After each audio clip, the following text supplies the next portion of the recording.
La bouche du juste annonce la sagesse et sa langue proclame la justice. Le psaume 37, le verset 30. Que la paix et l'amour de notre Seigneur Jésus-Christ soient avec nous, chers abonnés, et sur vous qui pour la première fois regardez cette chaîne. Si vous y êtes, ce n'est pas un hasard, c'est le Saint-Esprit qui vous y a conduit. Si donc vous aimez la parole de Dieu comme moi, merci de vous abonner. N'oubliez pas d'appuyer sur le pouce levé et surtout de partager cet enseignement. Que Dieu vous bénisse. Mes frères et mes sœurs, la parole que je voudrais partager avec vous en ce jour est tirée du livre de Saint Luc, chapitre 6 du verset 46 au verset 49 qui dit, et je cite, « Pourquoi m'appelez-vous Seigneur, Seigneur, et ne faites-vous pas ce que je vous dis? Je vais vous montrer à qui ressemble celui qui vient à moi, qui écoute mes paroles et les met en pratique. Il est comme celui qui s'est mis à bâtir une maison. Il a creusé profondément la terre et a posé les fondations sur le roc. Quand l'inondation est venue, les eaux du torrent se sont jetées contre cette maison, mais sans parvenir à l'ébranler, car la maison était bien bâtie. Mais celui qui écoute mes paroles et ne les met pas en pratique est comme quelqu'un qui a bâti une maison directement sur le sol, sans fondation. Quand les eaux du torrent se sont jetées contre cette maison, elle s'est aussitôt écroulée. Sa destruction a été totale. Mes frères et mes sœurs, nous sommes dans la dernière phase du carême et le Seigneur voudrait véritablement nous rappeler pour la énième fois l'importance vitale de nous attacher sincèrement à la parole de Dieu.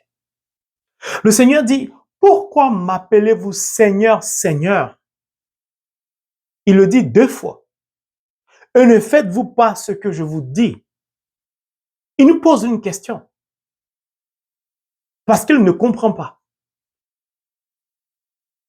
Comment pouvons-nous l'appeler maître, maître, et ne pas être capable en tant que disciple d'entendre, d'écouter, de comprendre son enseignement, puis de le mettre en pratique? Mes frères et mes sœurs, il y a un danger lorsque nous acceptons de nous convertir, mais pas totalement. Le Seigneur utilise la métaphore de la maison. Je reviendrai sur cet enseignement en profondeur après le carême. Mon frère, ma sœur, quand tu veux prier, peut-être tu fais comme moi, tu commences par dire Seigneur Jésus, Seigneur Dieu. Le Seigneur dit, tu n'es pas digne de dire cela. Ne te crée pas des problèmes. N'attire pas sur toi la souffrance. N'attire pas sur toi la malédiction. N'attire pas sur toi les problèmes. Si tu sais que tu ne confonds pas ta vie à la parole de Dieu, si tu ne lis pas Holy Bible, the Word of God, ne t'amuse pas à l'appeler Seigneur, Seigneur. Ne t'amuse pas à l'appeler Maître, Maître. Ne t'amuse pas à l'appeler Dieu, Dieu. Car tu vas te créer des problèmes. Ça paraît brutal. Ça paraît choquant. Mais le Seigneur se doit de nous rappeler cela. Car beaucoup de chrétiens, des baptisés, sont des plaisantins. Ne sont pas sérieux. Ne sont pas sincères. Et le Seigneur, qui est notre berger, il voit le danger qui nous guette. Il voit le danger qui nous attend. Si nous plaisantons avec notre baptême, si nous plaisantons avec la parole de Dieu, si nous plaisantons avec the Word of God, le Seigneur s'inquiète pour nous. Le cri de détresse, la question n'est pas pour lui, c'est pour nous. Il dit 2 fois, pourquoi m'appelez-vous Seigneur, Seigneur? Pourquoi? Parce que Simon-Pierre, lorsqu'il a remonté le filet, dans ce paragraphe, l'appelait Seigneur. L'aveugle qui a été guéri, il l'appelait Seigneur. Il dit, regardez, vous êtes chrétien, vous êtes baptisé, nous sommes dans le temps des carême. Vous dites Seigneur, Seigneur. Mais est-ce que véritablement vous connaissez ma parole? Est-ce que véritablement vous mettez ma parole en pratique? Puis il utilise la métaphore de la maison. Il dit le chrétien qui est digne de l'appeler Seigneur, c'est le chrétien qui lit la parole de Dieu. C'est le chrétien qui conforme sa vie à la parole de Dieu. C'est le chrétien donc dont la maison a été construite sur du roc, dont la fondation a été bâtie en profondeur. Celui-là, quand survient une inondation, il est serein, il est imperturbable, parce que la maison est bâtie sur du roc, sur une fondation solide. Mais celui qui accepte d'accueillir le Christ, de se faire baptiser, qui est un initié, mais qui n'est pas confirmé, qui ne conforme pas sa vie à la parole de Dieu, qui ne lit pas la parole de Dieu, celui-là, c'est comme s'il décide de bâtir sa maison sur le sol. Ça veut dire que sans creuser, sans fondation, sans fondement solide, il n'y a même pas de roc. Celui-là, quand il y a l'inondation, quand il y a un torrent, la maison est tout de suite balayée. Lui-même, il va loin. Il dit, sa destruction a été totale. Le Seigneur veut simplement nous rappeler avant que nous puissions sortir du temps de carême que le vrai chrétien, le vrai disciple, le vrai converti, c'est celui qui écoute la parole du maître. Seigneur, c'est cela. Qui écoute l'enseignement du maître, qui accueille l'enseignement du maître, qui met en pratique dans sa vie quotidienne, chaque jour, la leçon, l'enseignement reçu du maître. Le Seigneur dit, c'est à cette seule condition que lorsque vous voulez me prier, vous pouvez me dire, ou vous pouvez m'appeler Seigneur. Mon frère, je t'assure, ma sœur, quand je tombe sur un tel verset, je me rends compte pourquoi ma vie était un cauchemar avant. Parce que je passais mon temps à crier à Jésus, à crier à Dieu en disant, Seigneur Dieu, prends pitié de moi. Puis ma vie quotidienne était loin de la parole de Dieu. Ma vie quotidienne était parfois à l'exact opposé de la parole de Dieu. C'est pourquoi le diable pouvait détruire tous les compartiments de ma vie. Le torrent, c'est ça. Ça veut dire que les souffrances, les difficultés. Car le Seigneur nous rappelle ainsi que baptiser, initier confirmé, c'est-à-dire baptiser qui conforme sa vie à la parole de Dieu et baptiser qui ne conforme pas sa vie à la parole de Dieu. Les deux seront confrontés au torrent, aux difficultés, à l'attaque du diable, à la souffrance, à la misère.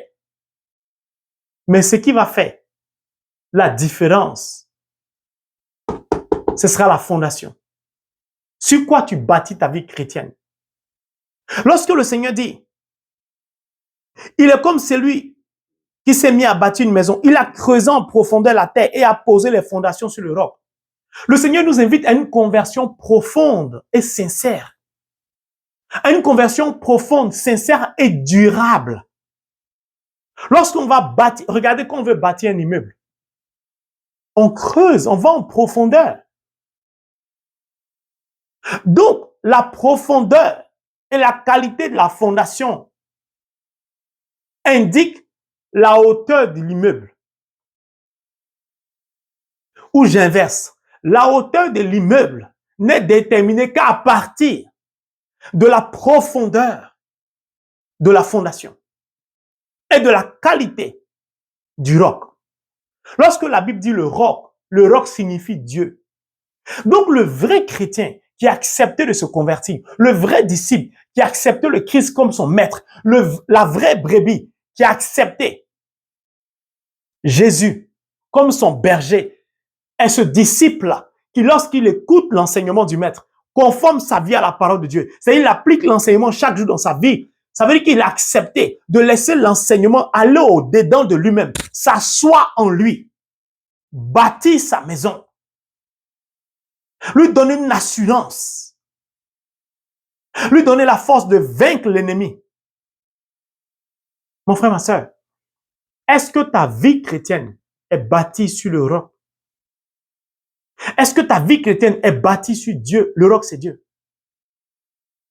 Si donc ta vie chrétienne est bâtie sur le roc, sur Dieu, tu n'as pas à t'inquiéter dans des moments difficiles. Tu n'as pas à t'inquiéter lorsqu'il y a un torrent, lorsqu'il y a une inondation. Parce que tu es sûr que tu appliques l'enseignement du maître.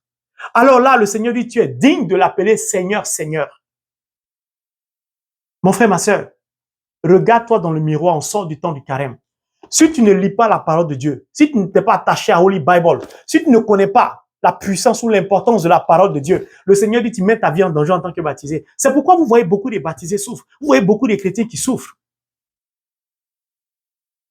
Parce que ces chrétiens-là n'ont pas de fondement solide. Regardez, prenez le psaume 11, le verset 3. Le psalmiste dit quoi? Que peut faire le juste quand les fondements sont mauvais? Il ne s'agit pas de dire je suis chrétien. Il ne s'agit pas de dire je me suis fait baptiser. Non! Le Seigneur dit ça ne suffit pas. Prenons simplement le livre du prophète Ézéchiel, chapitre 33, le verset 31, qui dit, je cite, « Ils viendront à toi comme au rassemblement du peuple. Ils s'asseyeront devant toi. Eux, mon peuple, ils écouteront tes paroles, mais ne les mettront pas en pratique, car leur bouche est pleine de passion qu'ils veulent assouvir. Leur cœur suit leur profit. » Mon frère, ma soeur, est-ce que tu es réellement baptisé? Est-ce que Jésus-Christ est réellement ton Seigneur et ton Dieu? Ne t'amuse pas à te mettre à genoux, à l'appeler Seigneur si tu ne confonds pas ta vie à la parole de Dieu, parce qu'il dit que tu auras des problèmes. Le Seigneur dit beaucoup viennent à lui en faisant semblant. Nous sommes dans le Nouveau Testament avec le Seigneur, mais c'est pourquoi j'ai pris l'exemple du prophète Ézéchiel. C'était l'Ancien Testament. C'est-à-dire que depuis l'Ancien Testament, le peuple de Dieu n'est pas sincère avec Dieu. C'est pourquoi vous voyez comment le monde, il y a beaucoup de souffrance dans le monde. Je dis les seules personnes qui peuvent changer la face de l'humanité, ce sont les chrétiens. Ce sont les baptisés confirmés, c'est les initiés qui conforment leur vie à la parole de Dieu, comme Saint Paul, comme Élie, comme Élisée, comme Abraham, comme Moïse. Parce que parfois, je ne comprends pas comment l'humanité n'arrive toujours pas à aller bien, alors que nous sommes de plus en plus nombreux à être chrétiens. Il y a beaucoup d'églises partout dans le monde entier. Il y a beaucoup de croyants partout dans le monde entier. Mais comment se fait-il que dans certains pays, les dictateurs sont au pouvoir pendant des années? Comment ça se fait que le monde va si mal? Parce que beaucoup d'entre nous disons Seigneur, Seigneur, mais nous n'appliquons pas la parole de Dieu. Celui que tu vas appeler au secours, tu vas appeler à l'aide, il dit que toi-même, là, tu n'appliques pas les enseignements qu'il t'a donnés. Comment tu veux qu'il te vienne en aide? Mon frère, ma soeur, le vrai chrétien est celui dont la vie spirituelle est bâtie sur le roc, c'est-à-dire sur Dieu. Le vrai chrétien est celui qui, chaque jour, dans sa vie quotidienne, dans ses actes quotidiens, manifeste l'enseignement reçu du Maître, c'est-à-dire the Word of God. Est-ce que tu appliques les enseignements reçus du Maître, du Seigneur, Seigneur, du Maître dans ta relation avec ton homme ou avec ta femme? Est-ce que dans tout ce que tu fais, tu appliques les enseignements de Dieu? Dans ton travail, est-ce que tu appliques les enseignements de Dieu? Dans ta recherche d'emploi, est-ce que tu appliques les enseignements de Dieu?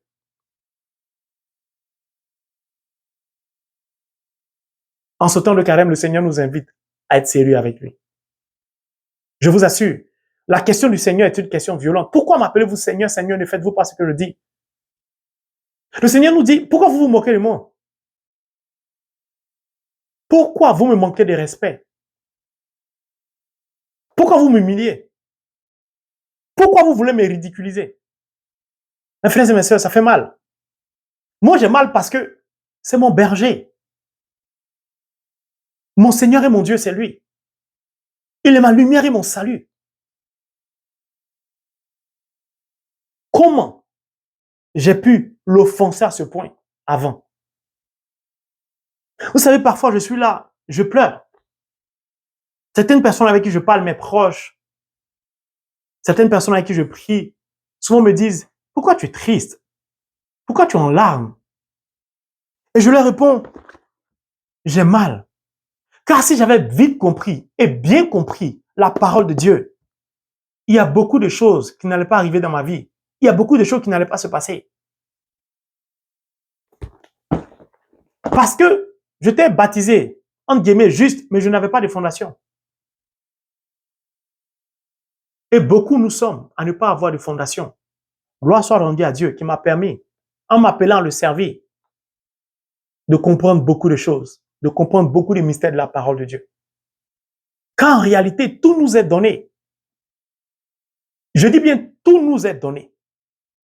Le Seigneur est pressé de nous enseigner les codes du monde spirituel pour que nous puissions obtenir tout ce que nous voulons. Et nous voulons nous entêter. Tout ce qui nous intéresse, ce sont les désirs de la chair. Alors que nous avons besoin de ces secrets spirituels, nous avons besoin de connaître les mystères du monde spirituel. Vous savez pourquoi? Regardez derrière moi la croix. Lorsque Jésus est crucifié à la croix, c'est la chair qui est crucifiée. Pourquoi? La limite de la puissance ou du pouvoir du diable, c'est juste au niveau de la chair. Le diable ne peut pas dépasser la chair. Toute sa force, il vaut rien, il est nul. Tout ce qu'il concentre comme énergie se limite à la chair. C'est pourquoi beaucoup de chrétiens sont menés en bateau, torturés par des torrents, par des, je sais pas moi, des pluies diluviennes, des inondations, comme aux États-Unis, il y a des ouragans, il y a tout, thunderstorms. Parce que ces chrétiens n'ont pas de fondement. Combien sont les chrétiens à savoir que quand on dit dans la Bible le roc, ça veut dire Dieu? Il dit, je suis votre rocher. Je suis le roc. Dieu, c'est le roc. Toi, tu bâtis ta maison sur quoi? Ta vie spirituelle est bâtie sur qui? Si tu me dis que ta vie spirituelle est bâtie sur Dieu, pourquoi ta vie n'est pas conforme à la parole de Dieu? Pourquoi tu veux imiter le peuple juif dans l'Ancien Testament? Combien de fois Dieu n'a pas crié Shema Israël, Shema Israël? Ça veut dire écoute Israël, tu es têtu. Combien de chrétiens ne sont pas têtus? Combien de chrétiens résistent à la parole de Dieu? Combien sont les chrétiens qui ne veulent pas écouter la parole de Dieu? Combien sont les chrétiens qui endurcissent les cœurs à l'entendre la parole de Dieu? Regardez, le carême en temps est fini, non? Beaucoup de chrétiens ont pris des décisions, ont arrêté des décisions. Je vais changer de vie, je vais m'attacher à la parole de Dieu. Ont pris des engagements, ont prononcé des paroles, ont dit au Seigneur, à partir d'aujourd'hui, je vais mener une vie conforme. Combien seront ceux qui vont respecter cela tout le restant de leur vie? C'est ça, creuser en profondeur. Creuser en profondeur, ça veut dire que durer dans le temps et l'éternité. Une maison dont la fondation est allée en profondeur, cette maison dure pendant des siècles et des siècles. C'est pourquoi le Seigneur nous invite à une conversion profonde et durable. Pourquoi? Parce que lorsqu'on va en profondeur, c'est là-bas on rencontre le Seigneur, c'est là-bas on rencontre le roc, c'est-à-dire Dieu.